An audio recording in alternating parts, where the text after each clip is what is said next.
Vamos al capítulo 7. Es un capítulo que desde mi punto de vista es uno de los también importantes porque en la mayoría de los casos cuando hacemos planes de APPCC o en esta ocasión planes de inocuidad, muchas veces no justificamos lo que hacemos. Ya vimos ayer en el ejercicio del capítulo 4 cómo hacía referencia a lo que es la fuente de información, la edición, la página, etcétera. Algo así es lo que se pretende que redactéis cuando hacéis un documento que dice la legislación, o al menos conceptualmente, que tiene carácter científico-técnico. Así que hay que hacer el esfuerzo por documentar las cosas. Es verdad que lo que no se pueda documentar, la información que estemos añadiendo en los análisis de peligros y en su valoración, que no está justificada, mejor no ponerla. Mejor no ponerla. Porque será una invención vuestra que creéis que es correcta, pero nadie, si no lo pone en ningún sitio, o no es real, lo habéis detectado, es una invención que no debería aparecer. ¿Vale? Es un recurso que está utilizando seguramente la empresa o ciertos controles que no están justificados, no tienen sentido. Entonces, las fuentes de información que vamos a ver a continuación son súper importantes que las tengáis en cuenta, que las leáis y para eso hay que tener tiempo, sin lugar a dudas, lo cual nos sobra, al contrario, normalmente vais muy ajustados de tiempo, pero esas fuentes de información que proporcionan la FDA, la FSPCA y otros recursos bibliográficos que os voy a contar son realmente interesantes, ¿vale? Y aquí tenéis un esquema o digamos un resumen visual donde aparecen las fuentes de información recomendables. La que tenéis arriba del todo están haciendo referencia a las personas, a los profesionales. Pueden ser internos de vuestra empresa o podrían ser externos, consultores, auditores, especialistas que hay en las universidades o también especialistas que hay a veces en asociaciones gremiales, recursos biográficos de ciertas personas que son expertas y que de verdad, hoy en día poco a poco hay que inventar. Está todo ya descubierto, está todo ya redactado. Lo que pasa es que tenemos que hacer el esfuerzo para encontrar la fuente que nos da los datos, ¿vale? O esperar a que cuando se profundice nos lo proporcionen, ¿eh? Como hablábamos ayer, por ejemplo, también de los umbrales, que hablábamos de norovirus, que en muchos casos sí que es verdad que bibliografía, he visto bibliografía, acordaos que os dije, por la tarde voy a buscar bibliografía de norovirus a ver qué puedo encontrar, sí que la hay, sí que hay bibliografía que dice que, por ejemplo, el norovirus de 10 a 100 partículas víricas produce enfermedad al ser humano, es información obtenida de FDA y también de AESAN en España. Lo que pasa es que no hay umbrales claros marcados en legislación, pero en bibliografías están los que indican que puede producir daño. En caso de hepatitis tipo A, tenemos de 18 partículas a 1000 partículas víricas ingeridas, produce enfermedad. Entonces, la bibliografía es fundamental que la indiquéis en vuestras fuentes de información que usáis para justificarlo todo, porque la FDA os podría preguntar de dónde se obtiene este dato. Las publicaciones, por tanto, fijaos que tenéis en segundo lugar, son publicaciones que, por desgracia, no están siempre en Internet. Recordad cuando estudiabais hace ya unos más y otros menos años atrás, que visitábamos las bibliotecas con tanta información, qué cantidad de información tan interesante, actualizada, y que ahora no sabemos poner un pie allí, porque claro, está a 15 minutos de nuestra casa o de nuestra empresa y no vamos. Recordad, fijaos que no todo está en Internet. Hay muchísimas fuentes de información que se han quedado en formato papel y hay que visitarlas si fuese necesario. Si fuese necesario. Es verdad que en Internet también hay muchos recursos. Tenemos los TAN. ¿Qué es un TAN? Os lo dije ayer cuando hablamos de los grupos o sectores alimentarios. Es el servicio de asistencia técnica que tiene la FDA o tiene también la FSPCA. Es el Technical Assistance Network. Entonces, hay una serie de profesionales que suelen ser, normalmente si hablamos de FDA, inspectores de FDA, que trabajan en el Centro de Seguridad Alimentaria y Nutrición Aplicada o CFSAN, donde están disponibles para que les preguntéis cosas y os responden en 48 horas, como os dije. Tenemos también la página web de la IUSDA, de la FDA, del Centro de Control de Enfermedades, que es muy recomendable que le echéis un vistazo. La página web de la FSPCA. Y fijaos que si utilizáis buscadores para cierta información, no utilicéis Google tradicional.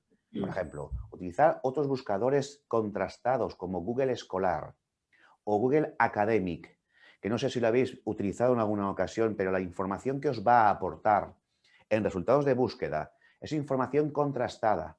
No vais a encontrar documentos que ha hecho cualquier persona que dice que es experto en algo, hace un documento que cuelga en Internet, el buscador de Google os lo identifica y metéis la pata. Hay así documentos que ha hecho gente que ha puesto que es especialista en algo. La gente se hace especialista por hacer un curso. He visto el curso de técnico especialista, curso de experto en, por hacer un curso de 10 horas. Entonces nos hacemos especialistas de todo. Entonces cuidado con esto porque hay mucha información sesgada y a veces no muy útil, al contrario, nos confunde. Entonces con Google Scholar o Academic no vais a encontrar supuestamente nada que no esté contrastado. Es verdad que lo recomendable es que utilicéis datos procedentes de la página web de la FDA directamente. Ahora os la enseñaré. Porque tenéis prácticamente todo lo que hace falta para poder fabricar alimentos de forma inocua y cumplir con legislación en dicho país. Es una fuente de información que en ninguna parte del mundo se proporciona. No hay ningún gobierno u organismo a nivel mundial que aporte tanta información y recursos. Sí que es verdad que para hacer, por ejemplo, validaciones, dice la FDA que es muy recomendable que utilicéis el Instituto de Tecnólogos de Alimentos, el IFT, que es un instituto que trabaja junto con la FDA para hacer estudios de todo tipo. Todos los estudios que dice que se hace la FDA no los hace el IFT. Se firman contratos, se desarrollan y estos se publican. Os recomiendo, como luego os diré, que os suscribáis, os hagáis miembros del IFT y busquéis información o pidáis información a la gente que está dentro de esa comunidad. Suelen ser profesionales serios, ¿vale? Luego también para validación se puede utilizar los datos que se aportan en el Código Alimentario, en la última versión, séptima edición del año 2017. Y luego también os dije que el APPCC de Pescados y Mariscos, no sé si habéis tenido la oportunidad en alguna ocasión de verlo, ellos sacan pecho y están súper orgullosos de este APPCC. Yo os lo recomiendo que lo leáis, ¿vale? Porque, insisto, hay una serie de capítulos que luego os diré, desde el 12 al 21, son perfectamente útiles para cualquier sector. Ahí habla de control de metales, de cristales, de micotoxinas, de todo tipo. Entonces, veréis que es muy útil para cualquiera. Luego también una de las problemáticas importantes con Estados Unidos es que la metodología de análisis para ciertos parámetros que miramos en los alimentos es muy variada y muy diversa. Y además, hoy en día, donde les exigimos a los laboratorios que nos analicen ciertos parámetros en 24 horas y por 5 euros, ¿verdad? Eso está haciendo que la metodología analítica sea cada vez menos precisa, menos exacta, incluso algunas técnicas ni siquiera están reconocidas a nivel internacional. Eso quiere decir que un resultado que pueda ser ausente de o pueda dar un negativo, te lo analice en Estados Unidos la propia FDA y de positivo. ¿Cuál es la que prioriza? La de la FDA, sin lugar a dudas, porque utiliza metodología reconocida y validada, la que está publicada en la OAC, parámetros químicos normalmente, la que está en el Comité Internacional de Especificaciones Microbiológicas, esto es muy importante, el Manual de Análisis Bacteriológico, publicado en la propia página web de FDA. Tenemos un manual publicado dentro de la web de FDA donde están descritas las metodologías de análisis de cualquier patógeno. El Manual de Análisis de Plaguicidas, lo tenéis a la izquierda del todo, el Manual de Procedimientos Macroanalíticos. Aquí ya veis que hay muchísimas siglas y esto a veces es un poco pesado a la hora de aprender, pero todo esto lo tenéis en vuestros manuales. Tenéis también aquí los boletines de salud pública americano, normas ISO, que también reconocen evidentemente en FDA. Así que hay muchos recursos para poder aplicar técnicas que quizás, si no lo hacéis de una forma rutinaria, porque suelen ser quizás más costosas, al menos que cada cierto tiempo intercomparéis las técnicas rápidas más baratas con las técnicas más caras, quizás más rigurosas y reconocidas, ¿vale? Eso es muy importante porque si no, vuestro resultado es papel mojado para ellos. Bueno, en cuanto a personal, ya os decía antes que podéis utilizar a empleados, sobre todo aquellos que tienen más experiencia, consultores y auditores, expertos en la materia, incluso expertos a nivel gubernamental, que también los hay, especialistas. Ellos trabajan mucho con los especialistas de las universidades. Hay una muy buena relación industria, ¿vale? Con respecto a lo que es, como es lógico, las propias universidades. Hay estudios que se hacen donde luego se publican y es accesible a todo el mundo. Así que podéis consultar a especialistas universitarios y a la propia administración en Estados Unidos, lo cual aquí en España es muy difícil. Aquí no hay mucha colaboración. Tú preguntas algo y si te contesta alguien, que lo dudo, pues al final no suelen ser demasiado buenas o válidas las respuestas, no aportan demasiada validez porque no se quieren coger los dedos nunca. En cuanto a publicaciones, ya os decía antes, por ejemplo, vuestro manual PCQI, que aunque está en la versión 2016, quizás está un poquito obsoleto desde mi punto de vista, pero no os preocupéis porque yo os cuento todo lo actualizado. En breve se publicará una versión nueva y esa versión nueva, si me dais vuestro permiso, os la enviaría cuando se publique. ¿Vale? Tendréis una versión 2, 2021, ya tendría que haber sido emitida hace un año, pero la pandemia ha trastocado todos estos planes y por tanto yo os mandaría, si queréis, ese manual para que tuvieseis todo bien actualizado. ¿Vale? Y luego asociaciones gremiales que también publican muchas veces datos que yo considero que son muy importantes. Hay asociaciones gremiales muy potentes en los Estados Unidos con miles de asociados donde hay responsables técnicos que publican documentos para ese sector. Recordar que no se puede hacer nunca un copia y pega, pero sí que esa información puede servirme de orientación para hacer más completo lo que tengo ahora. Páginas web. Bueno, las que me dice el manual que puedo utilizar, la de la FSPCA, ya os he hablado antes de ella, y la de la FDA, que también lo he hecho.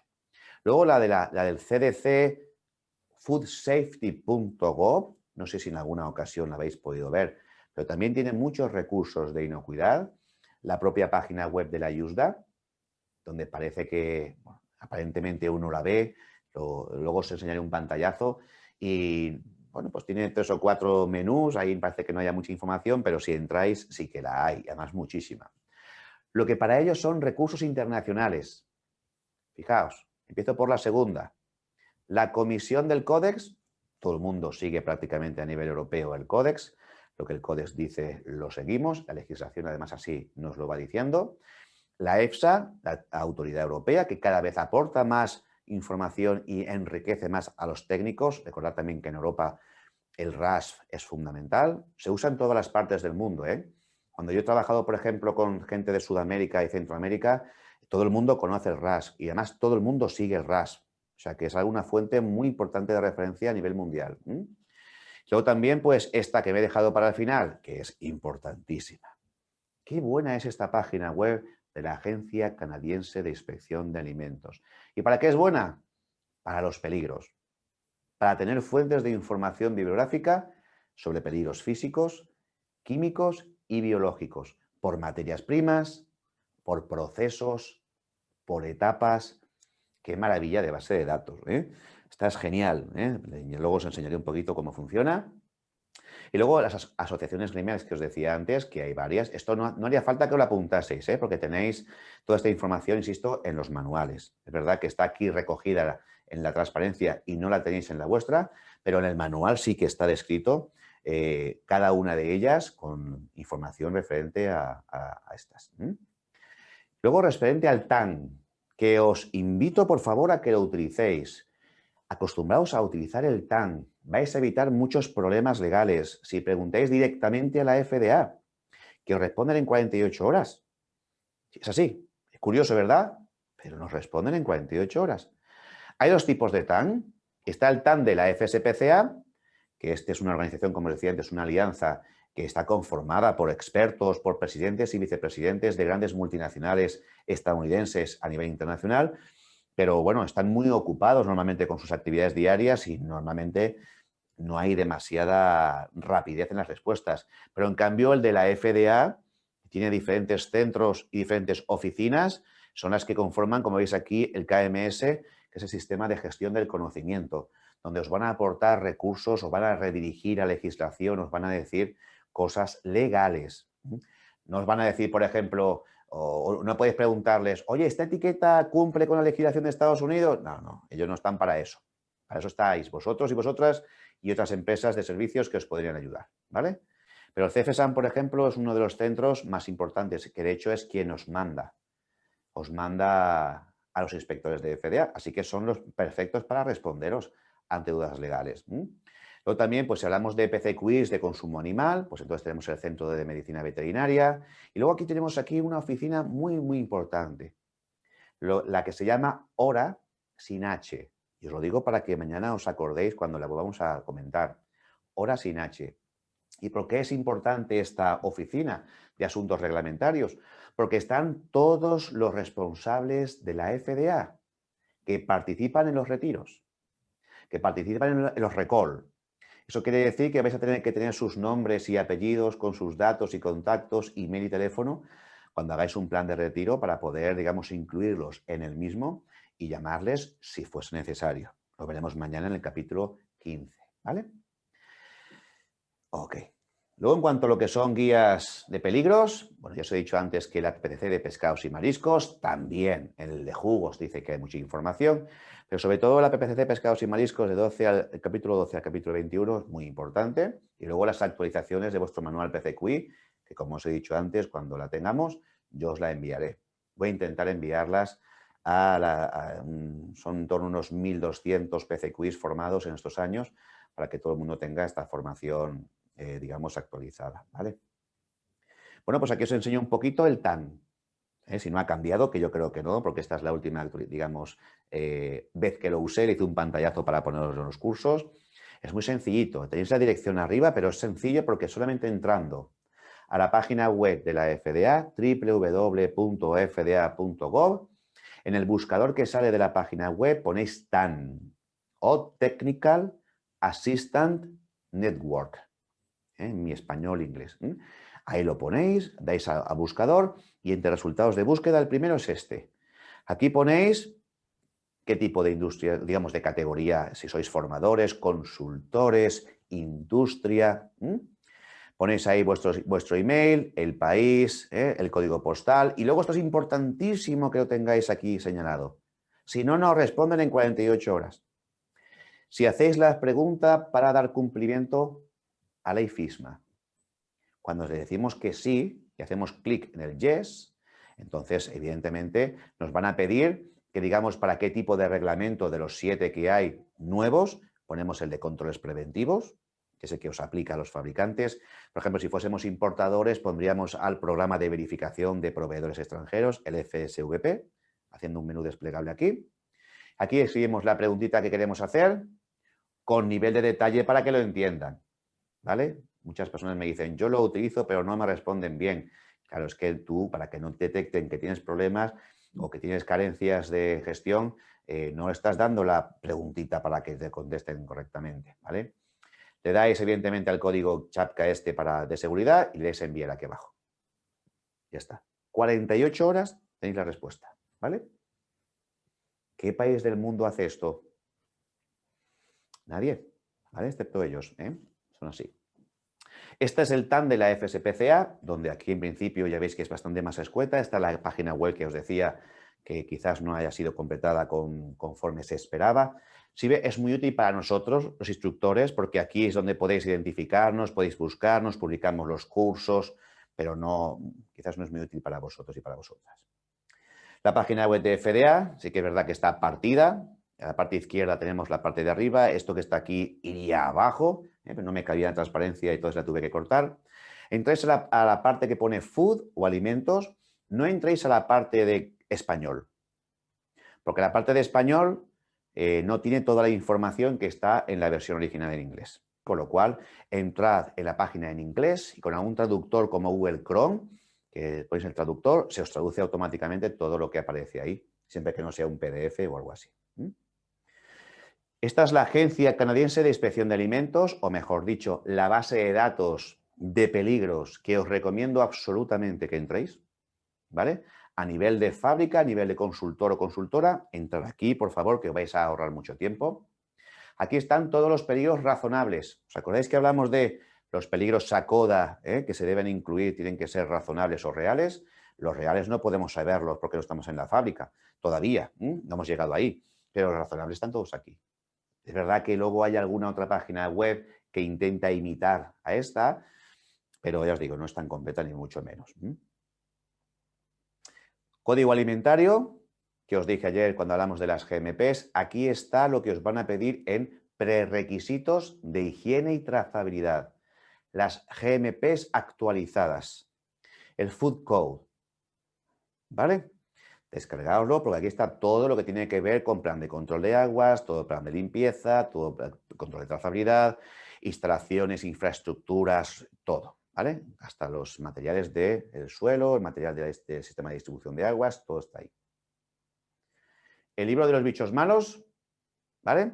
Con todas las bacterias gram positivas, gram negativas, con parásitos, con micotoxinas. Es una fuente bibliográfica de la FDA y aunque tenga un nombrecillo que yo os dije ayer que parece un poco escolar, libro de los bichos malos, fijaos qué portada tiene. No, me parece que no sea un documento muy serio, pues es una referencia bibliográfica a nivel mundial y la deberíais también utilizar para justificar vuestros análisis. El RFR, que también os comenté ayer, para que lo pudieseis acceder, tenéis la parte superior, lo que es la dirección directa de tipo web para poder descargarlo. Es recomendable que lo hagáis porque aquí tenemos frecuencias, número de casos en un periodo de tiempo específico que nos pueden ayudar para dar credibilidad técnica a lo que pongamos luego en nuestra valoración de peligros. El IFT, ¿lo veis aquí? Instituto de Tecnólogos de Alimentos, www.ift.org. Org, no es gov, como antes, sino que ahora es org. Podéis haceros miembros de la comunidad, podéis uniros ahí para pedir información de estudios de validación, para pedir planes de monitoreo ambiental. Siempre hay técnicos, siempre hay profesionales que intentan ayudar dentro de esta web específica, no en Google, y aquí es gente seria y contrastable, ¿vale? ¿Os acordáis que hablamos también de los NADs, niveles de acción por defecto? Pues ahí tenéis también la página web, es muy sencilla, entráis a la de la FDA, en el buscador que tenéis arriba ponéis Defect Levels Handbook, ¿vale? O NAD, y en resultados de búsqueda aparece esta. Aquí por orden alfabético, lo que pasa es que no me cabe todo en la pantalla, pero en orden alfabético hacia abajo tenéis todas las materias primas que se le asocian NADs. Así que esto, si os aplicase a vuestras materias primas o vuestros productos, deberíais incluirlo en la especificación de materia prima para que os lo cumpla vuestro proveedor y también debéis incluirlo en vuestra especificación de producto acabado, si os aplica, para darle garantía al importador que lo cumplís, ¿vale? El manual de análisis bacteriológico, absolutamente recomendable, lo que antes llamábamos como BAM, en el cual pues ahí tenéis todas las técnicas reconocidas por la FDA para obtener cuantificación o detección de salmonela, de listeria, en diferentes medios o alimentos, en agua, en aire, en cualquier tipo de alimento, ¿vale? Así es como se debería hacer. Entonces, seguramente vuestro laboratorio igual no utiliza estas técnicas, pues, en caso de que salgan resultados diferentes, lo que obtenéis vosotros y vosotras con los que obtiene la FDA cuando el producto llega allí, no os van a tener en cuenta si no utilizáis técnicas reconocidas. Fuentes de información para evaluar proveedores. Todavía no hemos llegado al capítulo 12, pero aquí ya os lo presento como fuente bibliográfica. Ya os dije ayer que la FDA es muy transparente en cuanto a lo que se obtiene de sus inspecciones que os hacen. Cuando hay una inspección, siempre hay registro. De hecho, si alguno o alguna de las presentes hubieseis pasado por una inspección de FDA, podría perfectamente ahora mismo buscarla y poner en pantalla el resultado que se obtuvo cuando se hizo la inspección. Recordad que había 3 categorías. NAI es la mejor, BAI es la que se detecta alguna cosita pero no pasa demasiado, o OAI, la que es mala y no se puede seguir exportando en esas condiciones, así que os lo bloquean todo. ¿Vale? Pues se puede ver perfectamente. Podéis ver las alertas de importación de cualquier fábrica, de cualquier país, de cualquier periodo de tiempo. Muy importante. Podéis ver las cartas precautorias. Esta información la podéis utilizar para homologar proveedores y para también verificar proveedores. ¿Ok? HACCP pescado y marisco, absolutamente, digamos, recomendable. Está la versión en español del año 2011 y si desde luego aquí hay personas que se dedican a ese sector, tenéis que descargarlo, tenéis que mirarlo porque es un documento muy completo, muy valioso. Vale, pues vamos a continuar, fijaos, viendo más cositas, la página web de la EFSA, maravilla, ¿vale? Cada vez más rigurosa, con más contenido. herramienta valiosa, como no puede ser de otra manera, sobre todo para los europeos. No sé si habéis visto este programita, este software, el Food Safety Plan Builder. Es un software, no sé si habéis visto el de Food Defense. ¿Alguien ha visto el Food Defense Plan Builder? ¿No? Vale, pues aquellos que exportáis a Estados Unidos es interesante que tengáis estos programitas, porque son elaborados, creados y están descargables desde la página directamente de la FDA. Hay un documento de Food Defense Plan Builder, que es el que de alguna forma es una herramienta que me va a permitir hacer análisis de vulnerabilidades, estrategias de mitigación, pero este Food Safety Plan Builder se hizo como consecuencia del IFISMA. De hecho, aquí podéis entrar o los podéis descargar y veréis cómo el programa es como un manual, como os enseñé el otro día, en azul. ¿Os acordáis del manual que os enseñé ayer en azul? Pero en formato informático. Lo tenéis aquí, fijaos. ¿Lo veis ahí? Las pestañitas que tenía el manual giradito, las tenéis ahora en la parte de arriba. Ahí tenéis toda la información que se os va a pedir para tener un buen plan de inocuidad alimentario en formato de programa.